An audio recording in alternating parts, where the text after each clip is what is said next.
Hola, ¿qué tal? Bienvenidos a Ni Más Ni Menos con Yelenis Reina. Ni más de lo que ocurre, ni menos de lo que nos importa. Nos ocupan hoy varios temas. En Cuba, el régimen sigue dando muestra del límite en el que se encuentra. El dictador Raúl Castro y el designado dictador Díaz-Canel han tomado medidas que podrían cambiarlo todo. Lo más reciente allí, más control sobre los ingresos, los sueldos, los pequeños negocios como las MIPYMES, por ejemplo, y hasta las remesas del extranjero. Medidas que, lejos de ser técnicas, afectan diariamente y directamente a las familias que viven de ese dinero. ¿Qué significa esto en la vida real? ¿Y por qué debería importarte si envías o recibes remesas? Además, Aduana de Cuba va a permitir por tiempo ilimitado la libre importación de alimentos, aseo y medicinas sin pagar impuestos. Pero, sí, siempre hay un pero, con límites estrictos. ¿Quién gana con esto y quién queda atrapado bajo el control del Estado? Ya les tengo esa respuesta en solo minutos. Dentro de Cuba también Rusia y China intensifican su influencia, mientras el petróleo que mantenía la isla funcionando ya no llega de Venezuela. El noticiero oficialista cubano habla de su producción local, que apenas cubre el 40% de la electricidad. ¿Cómo va a sobrevivir Cuba si esta dependencia se rompe? Bueno, ya veremos. Y ya se habla del objetivo principal de la visita del ministro del Interior de Rusia a La Habana. Expertos apuntan a una especie de taller ruso de represión para mantener al pueblo bajo control mientras todo se desmorona allí. Y no es todo, ¿no? Cuba también nombra un nuevo embajador en México. Voy a conversar sobre estos temas con el abogado y analista político Sergio Comas para responder todas estas interrogantes. Y aquí en Miami, una buena noticia. El taxi acuático gratuito ya empezó a funcionar. Conecta la bahía de Biscayne y permite llevar bicicletas y scooters. Los primeros usuarios y empleados de este llamado Water Taxi han reaccionado y aquí lo tenemos. Todo esto aquí en solo minutos. No se vayan. Quédense hasta el final aquí en Ni Más Ni Menos con Yelenis Reina. Ni más de lo que ocurre, ni menos de lo que nos importa. Comparte, suscríbete a mi canal y si te interesan los temas del programa, dale like, porque a mí también me gusta. Vamos ya. Ni más ni menos con Yelenis Reina. Ni más de lo que ocurre, ni menos de lo que nos importa. Desde lo que pasa en tu barrio, en tu ciudad y en tu condado, hasta lo que acontece en nuestro estado, en el país y en el resto del mundo, con una mirada crítica, sin parcializarnos y sin miedo a los temas delicados. Ni más ni menos que la verdad.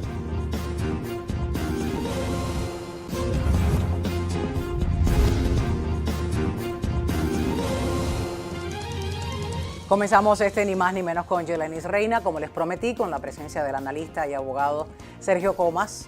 Gracias por la invitación. Colega y muy cercano ya aquí en nuestro programa. Toda nuestra audiencia comenta, te manda saludos, hacen preguntas para un próximo programa, sugieren.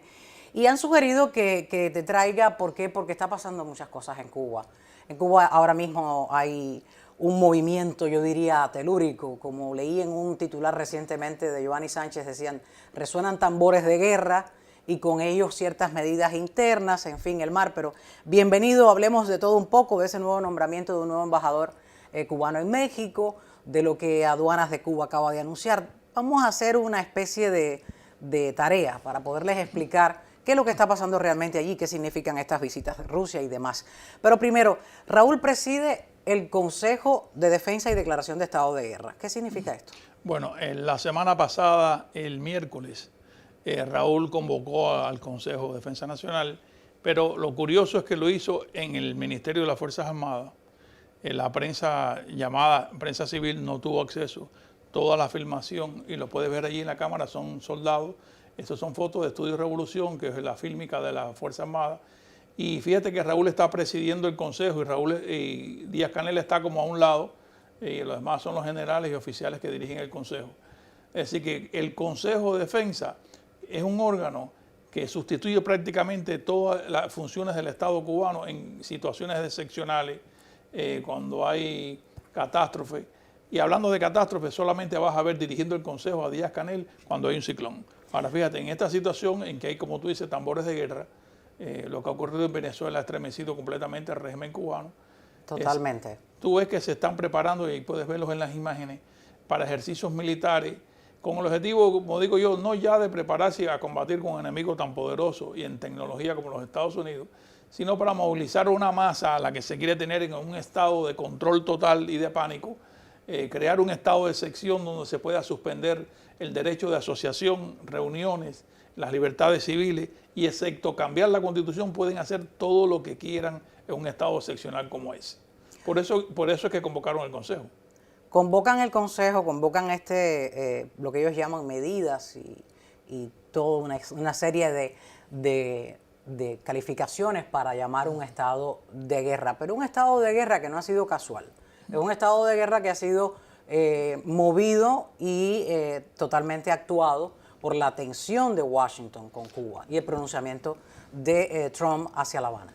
¿No? Y después de tanto tiempo de negar por los altos oficiales y representantes cubanos como el ministro de Relaciones Exteriores, la subdirectora de Relaciones Internacionales del MINRED, Joana Tablada, que en Cuba no tenía ni tropas, ni asesores, ni servicios de seguridad en Venezuela, y al haber ocurrido la extracción de Maduro, que fue quirúrgica con alta tecnología, ahí tienes el resultado, fueron 32 cubanos. Y otros heridos que bajaron del avión primero, así que sí, en silla de ruedas. Excede la cantidad de cubanos que se reportaron muertos, que ese es un batallón que se presume de más de 100 o 200 hombres, y que narraciones que ya están en internet de familiares y de ellos mismos han dado cuenta de que fue fulminante el uso de la tecnología en ese asalto para extraer a Maduro.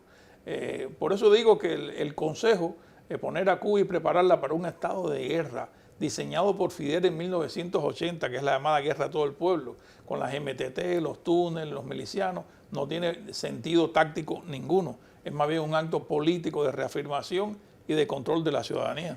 ¿Qué mensaje está enviando el régimen al mostrar al dictador cubano Raúl Castro, de 92 años, y a un lado poner al dictador designado Díaz-Canel?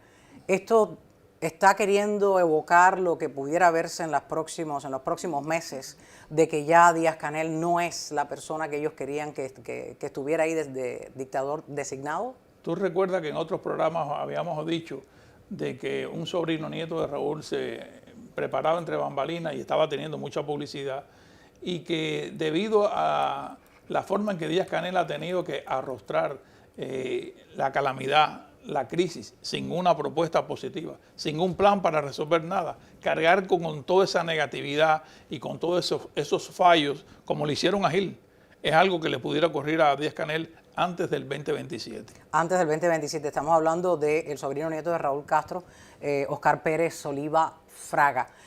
¿Será ese nombre el que sea el segundo designado de esa dictadura? Puede ser eso, o puede ser Ojeda en el partido, que es una persona completamente estricta, ortodoxo, que son las personas que Raúl prefiere para dirigir desde el partido el país. Hablemos también, no solamente se vieron fotografías, se vieron en un video, se vio al donagenario dictador cubano Raúl Castro recibiendo esta visita de este ministro y jefe de policía y de represión dentro de Rusia, Vladimir Kolosenev. Voy a tratar de retomar ese apellido. Y muchas personas dicen, no, es de colaboración, pero a este hombre no se le vio en lo absoluto hablando de ningún tipo de acuerdo económico, en lo absoluto. Se habla de un aparato un poco más represivo. ¿Cómo lo ves? La llegada del ministro de Interior ruso, yo creo que ni siquiera es una iniciativa de los rusos, y más bien una solicitud especial de Raúl Castro, en una situación de crisis como tú has visto, que mira, como Raúl está apareciendo, un hombre de 94 años, que no tiene aparentemente ningún cargo. Granma dice que es el líder de la revolución actualmente, y esta visita es una visita en medio de una crisis que requiere cosas que los rusos han desarrollado muy fuertes desde que empezó la guerra ucrania, que es control de las masas, espionaje digital telefónico, control del WhatsApp, penetración de agentura de la población para ver medir el descontento y tomar medidas para señalar posibles cabecillas, como ocurrió cuando el 11J, que tiraron fotos de las principales personas que eran más activas y después los apresaban. O sea que son técnicas que ya los rusos han perfeccionado de una manera brutal y que Raúl necesita en estos momentos urgentemente. Sergio Comas, cuando hablas de manera represiva y del objetivo puntual de esta visita de este ministro del Interior de Rusia, Vladimir Kolokoltsev, hablas de lo que ya muchos juristas y opositores se han hecho eco de que este llamado de guerra y la presencia de este individuo ahí dentro represente que ahora pueda que se ejerza aún más presión y más fuerza y tengan la libertad de detener y reprimir aún con más fuerza, diciendo ellos mismos que están bajo un llamado de guerra? Sí, algunos juristas, por ejemplo, Kubalek de Larisa Diversen, una organización no gubernamental que vigila temas de jurisprudencia y aplicación de la ley en Cuba y represión, saben muy bien que en Venezuela las fuerzas del orden apresan a una persona a la calle, le quitan el teléfono. Si has borrado WhatsApp, te hacen bajar WhatsApp nuevamente y revisan el intercambio y toda expresión que tenga connotación política o de crítica al gobierno. Eso en Cuba pronto lo vas a ver. Los cubanos ya lo saben. Lo han comentado. Es que por un meme una persona está cumpliendo prisión, un meme contra Díaz-Canel. Así que ya eso te dice qué pudiera ocurrir en un estado de excepción. Un estado de excepción que mantiene a todos en ascuas, en un nivel de miedo, porque piensan que realmente va a haber una invasión, pero no es un mensaje, como diría yo, de seguridad para el pueblo. La inseguridad allí continúa. La visita del ministro del Interior de Rusia lo demuestra y no hay una lección que diga, bueno, vamos a salir de esto y vamos. Más adelante voy a tener unas imágenes desde dentro de la isla, desde el noticiero estatal y oficialista cubano, que están ahora buscando la manera de ellos mismos poder tener su propio petróleo. Algo tarde. No están buscando esa solución, están buscando ver cómo se blindan para decirles al mundo, decirles también a Washington y decirles a Venezuela de que ellos están listos y que no van a cejar en su empeño. Sobre esos activistas y juristas, ¿creen que ellos ya pudieran estar teniendo una manera de protegerse y de no usar el teléfono? ¿Qué podría esperarse ahora en los próximos días? Bueno, lo que están haciendo los disidentes más ilustrados, que han interpretado muy bien qué significa reunirse para preparar al país a un estado de guerra, es que aunque no se haya hecho la declaración de estado de guerra, la preparación sola es tan ambigua que establece un terror no definido. No sabes cuándo eso va a ocurrir, porque por ejemplo Raúl se reunió la semana pasada, el miércoles, en el MIFAR, pero Díaz-Canel después tuvo una reunión el sábado que fue monitoreada por Raúl Castro. Y en este contacto que tuvieron con el ministro, ves que Raúl recibe al ministro del Interior ruso, establece la relación, me imagino que las pautas, las necesidades, y después vas a ver a Díaz-Canel reunido con el propio ministro, con los dos equipos de trabajo, viendo específicamente qué cosa es lo que necesita Cuba. Lo que están diciendo estos juristas es que va a haber más instalación de cámaras en áreas públicas para controlar al público, más intervención de las cadenas de contacto entre los cubanos por vía de internet y más apresamiento por declaraciones contra el gobierno o críticas en un momento de tanta tensión con los Estados Unidos. Eso, en medio de esa reunión se hablaba de esa misma tarea militar, pero se hablaba de una entrega de autos y de vehículos para Cuba, pero no para el pueblo. Háblame de esos autos, unos autos que se van a ensamblar, ahí ven, se van a ensamblar en Cuba. Una de las cosas que se ha estado monitoreando es, en esta tensión con los Estados Unidos después de la extracción de Maduro, ¿qué respuesta ha dado Rusia y China, grandes aliados de Cuba, ante esta situación? Yo la considero completamente tibia. Ya viste que los rusos mandaron a su ministro del Interior para asegurar la represión interna y a la vez reactivaron algo que había empezado ya en el 2024, que es el ensamblaje de un tipo de jeep, ese que ves allí, que es el UAS, antiguo jeep de las Fuerzas Armadas que ha venido en esto que ves allí. Ese es un jeep de tecnología del 2023 que se está ensamblando en Cuba. Viene en caja las piezas, el Desde Patriot. China, ¿no? No, de Rusia. De Rusia. Viene en caja y se ensambla en Cuba. O sea, no hay una transferencia de tecnología, es un kit de ensamblaje, ahí los ves. El objetivo es reponer el parque automotor del gobierno, también tienen unos pick-up que los piensan transformar para suplir la carestía de carrozas fúnebres que no hay y de ambulancias. Que ahora mismo, es decir, que no es para allí una dentro, venta. No, para nada. Que allí dentro se han destacado las imágenes en redes sociales de que no han tenido las personas que trasladar los féretros de sus seres queridos en manos, con carreta, y lo han tenido que velar hasta en la propia casa. El objetivo está declarado, sustituir las importaciones. Eso es lo que quieren ellos. Y la otra respuesta, el otro aliado que ha sido China. China ha donado 80 millones de dólares y 60.000 toneladas de arroz. También de un acuerdo anterior que había empezado ya en los últimos viajes de Díaz-Canel a China, desde los laboratorios de Wuhan, llegaron por fin las cajas de aspirinas de 81 miligramos, que es una medicina para prevenir la cardiopatía, que está en la canasta básica de medicamentos que faltan en Cuba. No se sabe, se ven las cajas, pero no se sabe cuántas toneladas ni qué cantidad de pastillas llegaron a Cuba. ¿Quién está manejando desde dentro del régimen? ¿Quién está manejando este tipo de ayuda desde China a Cuba?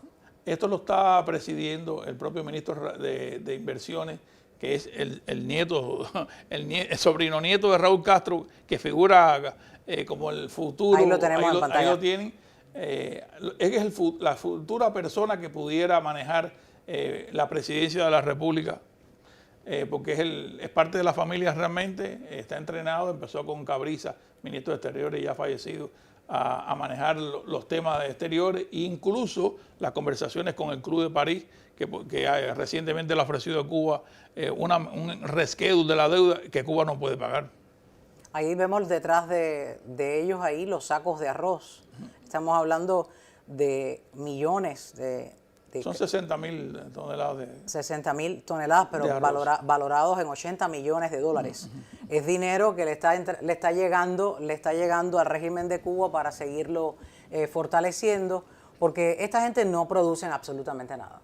Esta gente quiere sostenerse en el régimen oprimiendo, recibiendo donaciones, recibiendo arroz de China, material de autos para ensamblar por parte de Rusia dentro de Cuba, y no producen absolutamente nada. Hablemos del anuncio que acaba de hacer la empresa de aduanas de Cuba, y es algo que les puede interesar a aquellas personas que envían medicamentos a Cuba o también productos de aseo, si eres ciudadano cubano. ¿Cómo va a ocurrir? Ellos acaban de anunciar que no va a haber un impuesto por estos envíos. Vamos a ver estas declaraciones y entender un poco lo que están queriendo hacer y facilitar, yo estoy mirando desde ya, facilitar que siga entrando más ayuda y que no cierre la llave de esas ayudas, porque a ellos les conviene también. Vamos a ver. Esto es una pregunta interesante. ¿Existe un requerimiento técnico para poder disfrutar de estos beneficios? Se trata que los pasajeros, ya sea en el equipaje que viene con el pasajero, el equipaje acompañante, o por envíos, porque el beneficio se trata de las dos modalidades, pues los productos, objetos del beneficio, deben venir en bultos separados al resto de los productos que acompañan al pasajero o el envío. Como ya se estaba haciendo. Como ya se venía haciendo. Esto es una disposición técnica que se ratifica, que ha venido implementándose desde que inicialmente fue tomada esta medida. Desde el inicio de la aprobación de esta medida, hace ya algunos años que se ha venido prorrogando indistintamente, pues se han tenido riesgos identificados. Un principal riesgo ha sido asociado a que este beneficio se trata a la importación sin carácter comercial que realiza una persona natural. Por tanto, si esa persona natural que realiza esa importación desvirtúa el fin para el cual fue aprobado este objetivo, eso es un alto riesgo, porque lo utilizaría con fines de lucro. Sin embargo, esto es una medida que, como explicábamos anteriormente, tiene un objetivo específico, que es también satisfacer necesidades personales y familiares ante el déficit de un grupo de productos de primera necesidad. Bueno, ¿Qué significa? El déficit de los productos de necesidad son casi todos los productos. Todos. Incluso esa advertencia que está haciendo ya para facilitar que la importación no tenga problemas en la aduana, se refiere a cómo deben separar la medicina de la comida, la ropa, las misceláneas en general. Pero este flujo que lo han venido manteniendo y reiterando cada 6 meses. ya necesariamente la crisis que están afrontando, no pueden seguirlo regulando y lo han abierto completamente. De ahí vienen todos los productos y la medicina que vas a ver después de contrabando en el mercado negro, en la calle. Es la única manera de encontrarlo, lo dicen los propios médicos y los pacientes que van a los hospitales. Es la única manera de recurrir al mercado negro. Y la otra cosa que tiene una lectura completamente desmoralizante para ellos es que la crítica y la guerra contra Estados Unidos, la guerra ideológica, el barraje de propaganda que lanzan, no solamente contra los Estados Unidos, sino contra los propios emigrados. Mira ahora cómo esa es la única vía que puede mantener a flote la economía de los cubanos. Bueno, supuestamente ahora mismo es ilimitado, pero esto puede cambiar. En 30 días pueden y le vuelven a poner un tipo de impuesto a estos envíos, pero sí entró en vigor desde el 17 de este mes. Otro anuncio reciente de Gaceta de Cuba, quiero leerlo, Sergio, es que el 19 de enero pasado, la Gaceta anunció que la ONAT va a controlar todos los ingresos, sueldos, también los ingresos de las MIPYMES, no se quedan fuera, y incluye ahora a las remesas del extranjero, mientras mantiene los impuestos, dejando claro que ningún peso se salva de ese radar cubano. ¿Cómo van a pedirle a una persona que declare la cantidad de dólares que su familia le ha enviado, dólares que trabajaron los familiares en el extranjero? Eso es algo que está pendiente, está en discusión. El propio regulador de los impuestos de la ciudad de Miami, que ha estado en este programa, le estaba sugiriendo a Marco Rubio que viera cómo se iba a instrumentar. Dariel Fernández. Sí, Dariel Fernández, el envío de remesas de dólares a Cuba. Fíjate que antes, cuando estaba Orbit, que finalmente cayó en la lista de compañías limitadas por OFA, quitaron a Orbit. El Estado cubano no le interesa que pase ya el dinero por Orbit y autorizan a Bacuba a que envíe directamente en dólares o en pesos cubanos, según pueda elegir el receptor, estas remesas. Eso todavía, que yo sepa, no está fluyendo en la manera que debe fluir. Pero lo que le ha dicho el gobierno cubano a Bacuba es que debe abrir una oficina con una persona en La Habana para que sea notificado por la Fiscalía, por la ONAT y por el Ministerio de Economía y Finanzas. Es decir, que ahí es donde se va a saber qué cantidad de dinero envía un familiar o una empresa, por ejemplo, a un cuentapropista. Ese que es un control del Estado de las remesas como nunca ha habido. Es de la mejor manera que lo pueden contabilizar y lo pueden fiscalizar. Porque si la persona entiende que recibió un dinero de su familia, es un regalo. No es hablemos de una herencia aquí, por ejemplo, en Estados Unidos, quien hereda tiene que al final del año, en esa declaración de impuestos, decir, bueno, yo recibí una herencia por tanto, y hay un impuesto. Pero esto nunca había pasado dentro de Cuba, y esto no es una herencia, esto es una ayuda, en este caso humanitaria, porque Cuba no se puede valer por sí misma. Y es ahí donde le encontraron entonces la tapita del pomo. Vamos a legalizar una agencia, pero que funcione aquí, y así podemos fiscalizar qué cantidad de dinero entra. Lo del gobierno cubano ya no tiene nombre. Es algo que tú dices, ¿cuándo va a parar? ¿Cuándo van a decir que no pueden más? Ahora, este anuncio que les voy a poner, que hicieron ellos dentro del noticiero estatal cubano, es lo que sorprende. A estas alturas están anunciando que producen solo X cantidad de por ciento que solo da para la electricidad. ¿Pero qué electricidad hablan?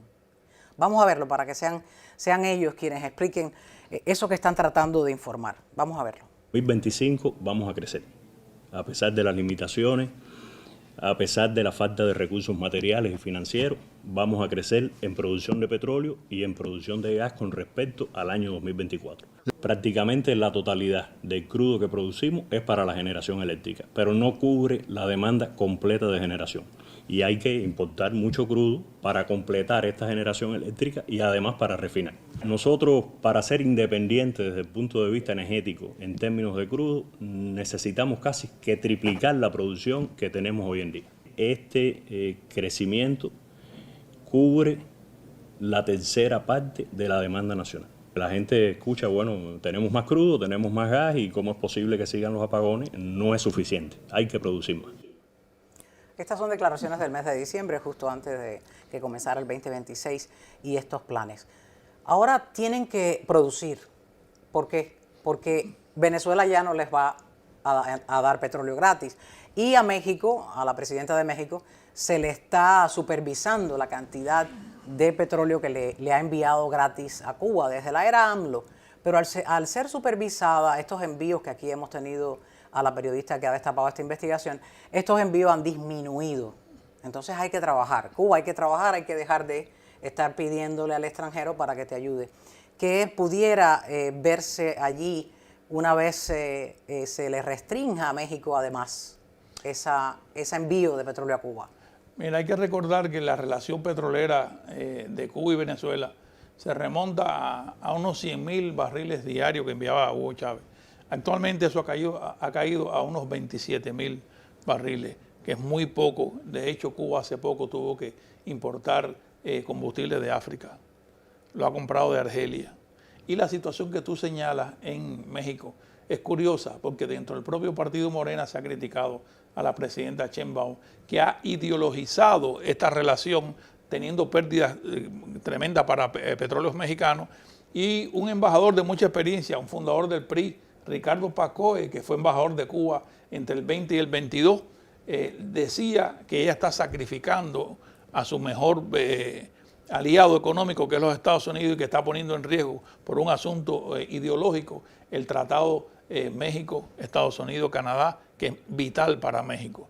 Eso ha hecho que se esté regulando mucho más los envíos, pero Cuba ha hecho una movida. Este señor que estás viendo, sí, este señor que estás viendo tú en pantalla, que es Eugenio Martínez, quien fuera embajador en España y que fuera director de la parte de América Latina de Relaciones Exteriores, ha sido ya nombrado oficialmente como el embajador de Cuba en México, acompañado por su señora esposa Joana Tablada. Ahí los tienes en la foto.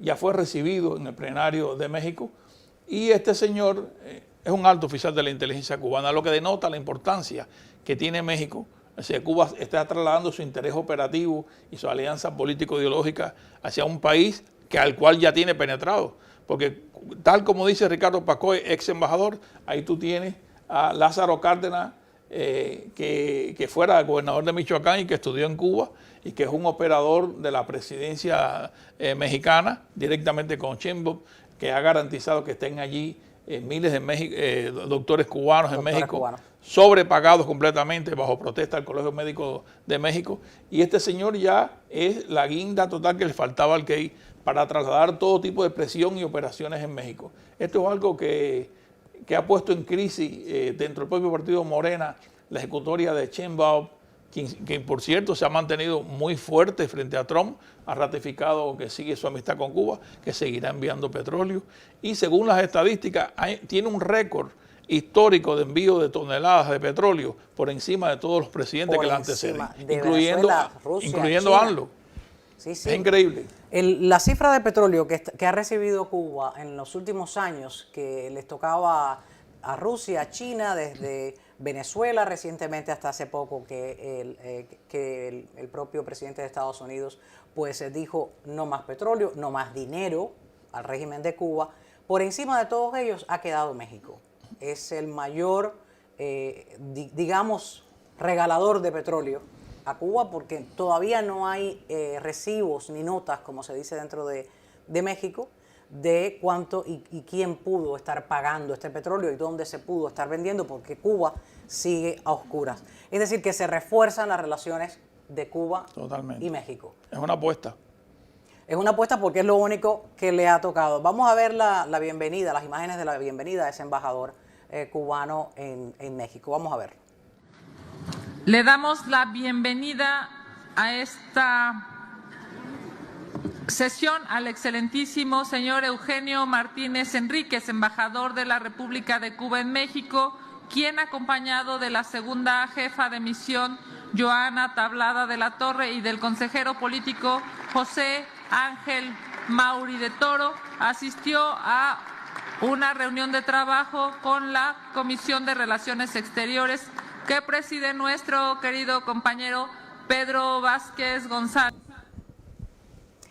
Esa es la ovación de tener a un recibimiento de un diplomático dentro de México. Pero yo me pregunto, Cuba es el único país que no cumple con las reglas de diplomacia. Solo tienes que ser un buen aliado del gobierno. No necesariamente tienes que ser de carrera política. Y lo nombran no necesariamente con el tiempo que otros países nombran sus embajadores, que es entre 3 y 5 años. ¿Cuántos nombramientos de estos recientes han ocurrido entre Cuba y México en los últimos años? La esposa de él llegó... Antes, en noviembre ya estaban, como dicen, basificados allí, Ajá. pero oficialmente la entrega de credenciales y acreditación oficial es esta. Ya Tablada estaba operando y como la segunda al mando en esa embajada y organizando las cosas porque en México es totalmente importante. Es tan importante que ahora hay un alcalde en México, un hombre muy joven, que quiere que la embajada de Cuba, entre otras, de países que son dictaduras, no estén ubicadas en el centro de la capital como están. Es decir, que el tema de Cuba va a dar mucho que hablar en México a partir de ahora, además de la relación histórica que han tenido, y vas a ver algunos problemas que va a haber porque los Estados Unidos ha dicho que va a operar en el territorio mexicano contra los carteles y eso va a tener tremendas consecuencias. Hace poco, lo que era el circuito de vuelos entre Estados Unidos y gran parte de Latinoamérica, entre ellos las fronteras con México, pues Trump anunció un ejercicio militar sobre ellos porque no solamente quiere hacer ese frente a los cárteles el cártel de los soles, sino también los cárteles que operan en México. Y es algo que ellos lo tienen ahí en los hombros, no solamente ese alcalde que mencionabas de México, hay una alcaldesa de México que se llama Alessandra Rojo de la Vega, siempre se está pronunciando en X, es la alcaldesa de Cuauhtémoc, una activista feminista que además tiene y se va a llevar con ella en esta inicial carrera de alcaldesa de Cuauhtémoc, que fue la que removió las estatuas de Castro y de Guevara, y ella es muy verbal contra la presidenta mexicana Claudia Sheinbaum y le ha pedido y le ha dicho directamente: no tienes y no debes regalar el dinero de México a una dictadura. Ella al menos está clarísima en eso de que Cuba es una dictadura y es muy frontal con la historia. Ahora, ¿cuál sería el papel dentro de Cuba, dentro de México, de estos llamados embajadores de Cuba en México? Bueno, los embajadores que tienen un área política muy activa tienen un contacto directo con la Secretaría de la Presidencia, donde opera Lázaro Cárdenas Hotel, que es, como te dije, el hombre de La Habana en México, es el nieto del general Lázaro Cárdenas, el hombre que confiscó el petróleo en México, lo nacionalizó. Y este señor, que fuera gobernador de Michoacán, tiene una cercanía tan grande con Cuba que ha tomado con su esposa vacaciones en Cuba en algunas oportunidades. Me imagino que son los contactos que haría. Y realmente este oficial de la inteligencia, que no es más Eugenio Martínez, es un hombre bastante eficiente y tiene cierto nivel de cultura, estudió ciencias sociales, estuvo destacado en Italia, donde pasó muchos cursos de posgrado, tiene un doctorado, habla idiomas. Y su esposa, ya sabemos que, como yo pienso, es la sustituta ideológica que va a estar a cargo de la embajada para reforzar los contactos de toda esa militancia de izquierda de Morena que está apoyando el régimen cubano. Hay que esperar porque los anuncios que le ha hecho la administración Trump a México han sido directos y claros. Ella aún se resiste, como me parece estaba ocurriendo en Cuba, donde no creyeron y no pensaron que iba a ocurrir esta operación de extracción quirúrgica de Estados Unidos dentro de Venezuela y que quizás ahora se lo estén pensando mejor. Es algo que les puede costar a Pemex principalmente y es un tema que yo voy a querer seguir teniendo con la periodista de Mexicanos contra la Corrupción y la Impunidad, Verónica Ayala, porque ella está siguiendo estos envíos y estos operativos de Pemex dentro de esta administración de la Sheinbaum y también de AMLO. ¿Qué puede pasar ahí? Los mexicanos cuestionan en el chat y dicen: Yeleni Reina, pero el petróleo no es de Estados Unidos, es de los mexicanos. Pero yo les voy luego a contar y les voy a explicar el por qué tiene que Pemex darle reportes aquí a Estados Unidos. Y es algo que esto todavía está en el medio del camino. Realmente la presidencia mexicana o lo desconoce, las consecuencias, o le es mucho más fácil ignorarlas. Y es algo que hay que ver. Vamos a retocar un poco de los envíos de remesas. ¿Qué podría pasar? ¿Que la gente va a aceptar que le cuestionen el dinero? ¿La gente va a seguir usando entonces esta agencia designada por Cuba? Porque realmente si la usan, van a tener que aceptar la fiscalización. Pero ya la gente en Cuba, Yeleni, no le va a importar que le contabilicen qué dinero le mandan los familiares. Si esa vía les permite obtener directamente los dólares, eso le va a facilitar mucho la vida, porque realmente nunca hubo esa ocasión, nunca hubo esa opción. Siempre los envíos, incluyendo los de Western Union, se hacían en la moneda del país, que no tiene valor adquisitivo ninguno. Esta es una gran oportunidad. El MLC, ¿no? Que le daban el MLC. El MLC. Sí, porque el CU... no solamente es una gran... CUP no funciona ya casi. Claro, no solamente es una gran oportunidad, pero es algo que estamos observando de cerca, a ver si realmente Marco Rubio permite este aliciente, este alivio para la economía en Cuba de las remesas en dólares por primera vez, porque realmente no pudiera subsistir el mercado flotante que tiene el Banco Central de Cuba, del cambio de dólar por peso cubano, si no entrara una masa de dinero que donde único puede provenir es de Miami. Eso está muy claro. Vamos a ver si eso es controlado por OFA, si eso realmente va a fluir, o si los Estados Unidos, entre otras razones, como hizo recientemente, que dijo que iba a permitir que México siguiera mandando petróleo a Cuba, va a permitir una entrada de dólares frescos a Cuba para aliviar al pueblo. Habrá que estar revisando y esperando y actualizando también de todo lo que va ocurriendo dentro de Cuba y de estos autos, y finalmente entonces van a ser usados para como carro fúnebre o como carro de emergencia y no terminen en las manos de ministros o de jefes de gobierno para transportar cosas a sus casas, porque me cuesta pensar que sigue llegando la ayuda a Cuba y ellos la siguen moviendo a su favor. Abogado, analista Sergio Coma, muchísimas gracias por estar aquí en el programa Ni Más Ni Menos con Yeleni Reina, porque había que traerle, ¿para qué? Para analizar de la manera legal todas aquellas reacciones que pudieran ocasionar estos cambios y estos anuncios dentro de Cuba y poderles explicar un poco a aquellos que nos ven desde allí qué pudiera pasarles si recibe o no remesas de Cuba y qué pasa con el petróleo y qué en realidad está pasando con ese llamado a esa cantaleta, vieja cantaleta. El estado de guerra. El estado de guerra, y nos invade el imperialismo. Así mismo es. Y había que darlo a entender de la manera más clara. Gracias una vez más. Gracias por ti. No se vayan. Muchísimas gracias por estar ahí. Compartan el link si les interesó el tema y así pueden darles a conocer a otras personas dentro de Cuba lo que en realidad está pasando allí dentro. Les espero.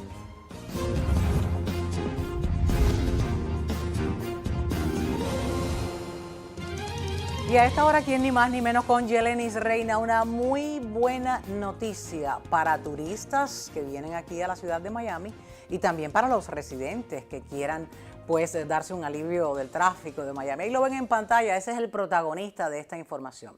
Es el Water Taxi. Miami Beach oficializa el taxi acuático gratuito, esto es importantísimo, tras un año de prueba. Les cuento que en Miami Beach acaban de oficializar este taxi. Después de más de un año de prueba, la ciudad hizo el anuncio que este servicio va a ser permanente desde el 20 de enero de este año que ya estamos viviendo. El objetivo es sencillo: conectar ambos lados de la bahía de Biscayne y ayudar a descongestionar el tráfico en una de las zonas más transitadas del sur de la Florida. Las embarcaciones salen desde el Parque Maurice Gibb, apunten estas direcciones. Esto en Sunset Harbor, hasta el Venetian Marina and Yacht Club en Miami. Cada trayecto dura alrededor de 20 minutos. Los barcos son operados por empresas privadas y pueden llevar hasta 55 pasajeros. Este servicio funciona de lunes a viernes, desde las 7 de la mañana hasta las 7:30 de la noche. En la mañana y primeras horas de la tarde hay un viaje cada hora y en la tarde-noche cada 30 minutos. Por ahora no está funcionando, dicen las autoridades, los fines de semana, que es justamente cuando más se congestiona la zona, pero ya en algún momento comenzarán a operar en ese horario. Tenemos las reacciones de empleados de este nuevo servicio, de este ferry, que por cierto es el segundo aquí en nuestra ciudad de Miami, pero el único gratuito. Los demás ferries que usted ve ahí en la bahía de Biscayne pues son privados y no son gratuitos. Imagínense qué lujo tener esta oportunidad de trasladarse de un lado al otro. Vamos a ver la reacción de los primeros usuarios y de algunos de los empleados de este water taxi. Vamos a... Oh, y todos están muy contentos de que hayamos vuelto a Miami porque estamos ofreciendo nuestros servicios a Art Basel. Así que no somos extraños a Miami, pero somos extraños a su servicio y todos estaban encantados de estar aquí y tomar un taxi acuático con nosotros. ¿Cuánto tiempo tiene la intención de ofrecer este servicio o tiene la intención de expandirlo o mantenerlo a largo plazo? ¿Sí? Así que ahora tenemos un contrato con la ciudad de Miami Beach hasta el otoño. Por supuesto, tenemos grandes expectativas de que esto sea un gran éxito y que podamos aprovechar eso. Vemos que han inaugurado un nuevo servicio por acá que facilita mucho la vida de los residentes y los ciudadanos que se encuentran acá. ¿Cómo lo ha tomado la gente este tipo de servicio? Bueno, la gente en este momento lo ha tomado muy alegre, son felices porque es una nueva oportunidad para poder viajar de aquí al otro lado. Es como un water taxi que tenemos también. Como ven, yo soy un deckhand, también soy capitán del pasado y aquí estamos dándole una oportunidad a la gente. Tenemos otras oportunidades como tenemos los trenes y tenemos los busitos ahí también. Hay muchas personas que dicen que a pesar de que es gratis, pues se divierten dando un paseo porque hay personas que nunca han tomado un bote. Exactamente, cuando la gente viene son felices porque tenemos como un tour. Pueden ver lo que es el mar, las islitas, ver los edificios. Pueden tomarlo como un tour gratis. Hay mucha gente que tiene que pagar para ir a un tour como snorkeling activities y todo eso. Y a venir aquí es algo nuevo y la gente son felices a verlo. Aquí también atrás de ti tenemos lo que son los horarios que tenemos desde la mañana hacia la tarde. Sí, la gente son felices, son muy alegres cuando vienen aquí a verlo. I see you just came on that boat. How was your experience concerning this beautiful trip from one place to the other?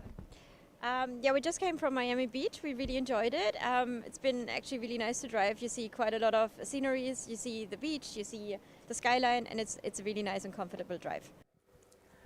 Ahí le doy las gracias a nuestro reportero estrella Ignacio González por estar desde allí recogiendo los hechos, las noticias y las reacciones de este nuevo water taxi gratuito. En pocas palabras, es este servicio de manera gratuita, rápida y cómoda de moverse por la ciudad de Miami, Miami Beach. Esto va a estar evitando el tráfico y combinando transporte urbano y alternativas también sustentables.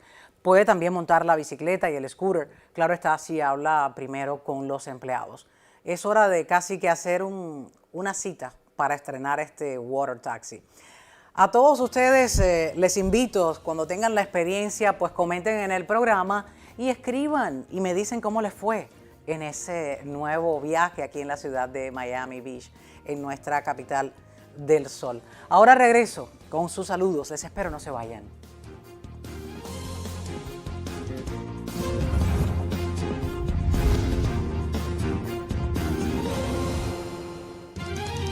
Tiempo de despedirme y de leer sus comentarios en el programa anterior. Tenemos algunos comentarios interesantes, quiero que abramos ya el lente y la pantalla esté abierta justo en los comentarios. Voy a comenzar con el de IMAFEM. Dice, en España tenemos una grandísima crisis en el gobierno, ya que es tremendamente corrupto, con varios políticos imputados y otros ya entre rejas, y continuó. IMAFEM, gracias por comentar y ver el programa. Ahí te están dando, Juan Nakamura, tu corazoncito. Ubaldo comentó, sí, pero no muestre comiendo muslo de pollo. Sí, parece que Ubaldo cree que comer pollo es ilegal. Bueno, Ubaldo, sería solo ilegal en Cuba. Gracias por comentar y ver el programa. La negrita San Leopoldo escribió, qué feo tu vestido, no te queda bien. Qué pena, la negrita, que no te guste. A mí me encanta. Gracias por ver el programa. Mariela García escribió, muy pero muy mal y muy sombrío el análisis de lo que hizo esta valiente muchacha en su video. Periodistas de pacotilla, como se extraña una Leticia Callaba. No todos llegamos ayer, señora, me dice Mariela García. Mariela, gracias por llegar hasta acá. Este es el final del programa y si comentaste, de verdad, felicidades y mil gracias por hacerlo. Es tu opinión y te la respeto. Ahí tu corazoncito te lo voy a dar, te lo voy a mandar a dar con Juan Nakamura. No siempre podemos estar todos de acuerdo. Roberto Olivera, lo de Julio Iglesias son mentiras. Es la cortina de humo para tapar una palabra que no voy a repetir. Él escribió del socialismo de Pedrito. Gracias a Damián Mateo también por comentar. a Roberto Olivera. Gracias a todos ustedes por comentar en el programa, por verlo hasta el final, porque este es el momento donde ya muchas personas se están quedando, está reteniendo audiencia esta despedida, porque muchas personas pues quieren que le lean sus comentarios y yo los voy a complacer. Aquí, en Ni Más Ni Menos, con Yelenis Reina. Ni más de lo que ocurre, ni menos de lo que nos importa. Les espero, comparte el link. Suscríbete a mi canal si te gusta mi vestido y si te gustan los temas que se tratan aquí en el programa. Y te voy a esperar en un próximo espacio. Te espero, mil gracias.